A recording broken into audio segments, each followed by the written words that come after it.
გიორგი უბილავას საქმეზე გამოძიება ჯგუფური ძალადობის მუხლით დაიწყო, ეს მას შემდეგ, რაც ფორმულამ გაავრცელა ინფორმაცია, რომ გიორგი შინჯიკაშვილის გარემოცვის წევრს ფიზიკურად გაუსწორდნენ. შემთხვევა ღამით დიდ დიღომში მოხდა, წყაროსნობით მას ზვიად ხარაზიშვილის გარემოცვის წევრები დაესხნენ თავს.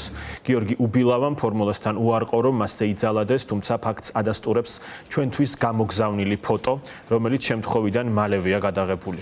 თუმცა ბახუტაშვილი აგრძელებს თემაზე საუბარს ფორმულას პირდაპირ ეთერში.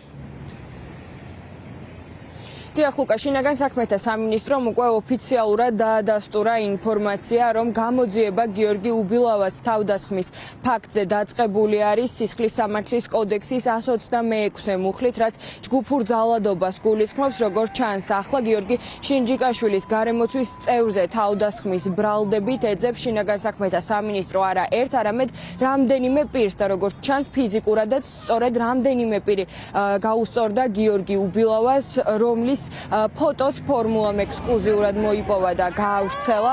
გიორგი უბილავა ქვემო ქართლის ყოფილი გუბერნატორის გიორგი შინჯიკაშვილის ახლო გარემოცვის წევრი არის და 12 საათზე მაყურებელმა სწორედ მისი კომენტარი მოისმინა ჩვენთან საუბრისას, რომელიც უარყოფდა რაიმე დაპირისპირებისა და მასზე ანგარიშსწორების ფაქტს. სწორედ ამ კომენტარის ეთერში გასვლის შემდგომ მან გადმოგვირეკა კვლავ და კიდევ ერთხელ გვითხრა, რომ ეს არის სრულ ინფორმაცია და არავინ დასხმია თავს. თუმცა, როგორც მოისმინეთ, შინაგან საქმეთა სამინისტრომ ოფიციალურმა უწყებამ ეს ინფორმაცია უკვე დაადასტურა. უბილავა გვეუბნებოდა უკვე მეორე ზარისას იმასაც, რომ მან დაზიანებების პარინგისას საბრძოლო ვარჯიშისას მიიღო და არანაირ დაპირისპირებას ადგილი არ ჰქონია. ვკითხეთ, იყო თუ არა კვლავ გიორგი შინჯიკაშვილის ახლო გარემოცვის წევრი და ამოიცნო თუ არა თავდამსხმელებში, მათ შორის ზვიად ხარაზიშვილის გედედეს ყოფილი ხელმძღვანელის, იგივე ხარებას დაჯგუფების წევრები. მან ამ კითხვებზე პასუხის გაცემა აღარ მოისურვა. Წამა ვისაუბრეთ ჩვენ და მაინტერესებს ფოტოც გავრცელდა.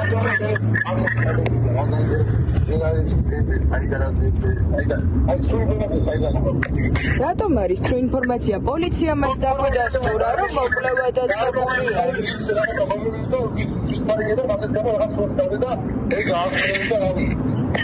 ის პარინგებს და ხარებას დაჯგუფების წევრები არ დაგსხმიან თავს? არა, პარინგზე მომივიდა იქ ყველაფერი. და დაპირისპირება ხომ გქონდათ წარსულში შინჯიკაშვილის დაჯგუფებას და ხარებას დაჯგუფებას? არა, არასოდეს დაპირისპირება. დარწმუნებული ხართ, ქვეყნიდან წასულიც ხომ იყავით? არა. არ დაგიტოვებიათ საზღვარი შინჯიკაშვილთან ერთად? მარიდაშვილის და და ახლა რა არის დაპირისპირების მიზეზი? პარინგს მე ყოველდღე ისევა სუსისხლია და მაშინ ყოველდღე გადავიდა და იქავით მას. შინჯიკას და ხარებას შორისაც აღარ არსებობს დაპირისპირება? არანაირი არ არის. სად ვარჯიშობთ თქვენ? რაიმე შეჯიბრში მონაწილეობთ? არა. შევეძარჩევ ხოლმე. სამოყვარულო სპორტით ხართ დაკავებული? რადიშობა დაგაძანდებოდეთ შეგაიბებაც ხო გაიგეთ? კი ბატონო, პოლიცია სხვას ამბობს და არ ითანამშრომლებთ გამოძიებასთან? დაგაძანდებოდეთ.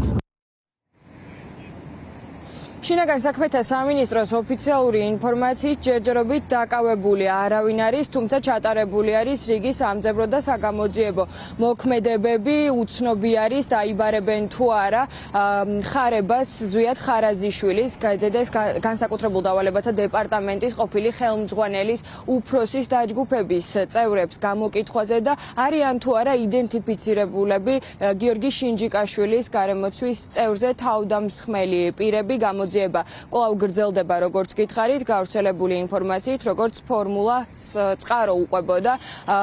მოხდა ეს შემთხვევა წუხელ გვიან ღამით დიდი დიღმის ტერიტორიაზე, კერძოდ კი გუდვილის მიმდებარედ. ჩვენ გავესაუბრეთ გუდვილის დაცვასაც, გვაინტერესებდა ამოიღეს თუ არა ვიდეო სათვალთვალო კამერები პოლიციის თანამშრომლებმა, რაზეც პასუხად უარი მივიღეთ. კომპანია არ ადასტურებს ამ ფაქტს, თუმცა ფორმულამ გადაიღო ასევე შინაგან საქმეთა სამინისტროს ბალანსზე არსებული ოპერატიული მანქანების გადაადგილება გუდვილშიც. დაპირისპირება მოხდა წუხელ გვიან ღამით. თქვენ თუ იცით რამე? არა, თქვენგან გავიგე. დილას მოვედი მე არ ვიცი. პოლიცია იყო დილას მოსული? არ მინახე. ანუ სამართალდამცველები არ მოსულან. კამერები ხომ არ უთხოვიათ? აქ არავინ არ კამერები უნდა მოითხოვონ შიგნით დარბაზში. ხო, ვიდეო სამეთვალყურეო კამერები ჩაწერთ. ანუ რამე თუ მოხდება და აუცილებლად ჩაიწერდა კამერები. აუცილებლად იქნება ჩაწერილი. მაგრამ პოლიცია იყო თუ არა მოსული? ეგ არ ვიცი, ვერ გეტყვი. დილას მოვედი 9 საათზე შევიცვალე მე, მოვედი და უკვე არაფერი არ ვიცი წუხანდელისა. თქვენ სულაში არ მოსულან სამართალდამცველები. გიორგი უბილავას სახელი და გვარი არაერთ გახმაურებულ ფაქტს უკავშირდება, მაგალითად ის მონაწილეობდა 2024 წლის აპრილში გმირთა მოედანზე მშვიდობიანი დემონსტრანტების წინააღმდეგ ანგარიშწორებაში, სწორედ მან მისი დაჯგუფების წევრებთან ერთად საკმაოდ მძიმე დაზიანებები მიაყენა პროევროპული აქციების მონაწილეებს. ასევე გიორგი უბილავას სახელი და გვარი ფიგურირებდა ასპრიასთან მომხდარ დაპირისპირებაში, სწორედ გიორგი შინჯიკაშვილისა და ხარებას ბიჭები დაუპირისპირდნენ ერთმანეთს და ასპრიაში რამდენიმე ეპიზოდად განვითარდა ეს დაპირისპირება. უბილავა მონაწილეობდა ასევე კორცხელში ოპოზიციაზე ძალადობის ფაქტშიც. ახლა კი თავად გიორგი უბილავას დაესხნენ თავს და როგორც უკვე გითხარით, გამოძიება ოფიციალური ინფორმაციით 126 მუხლით, ანუ ჯგუფური ძალადობის მუხლით არის დაწყებული.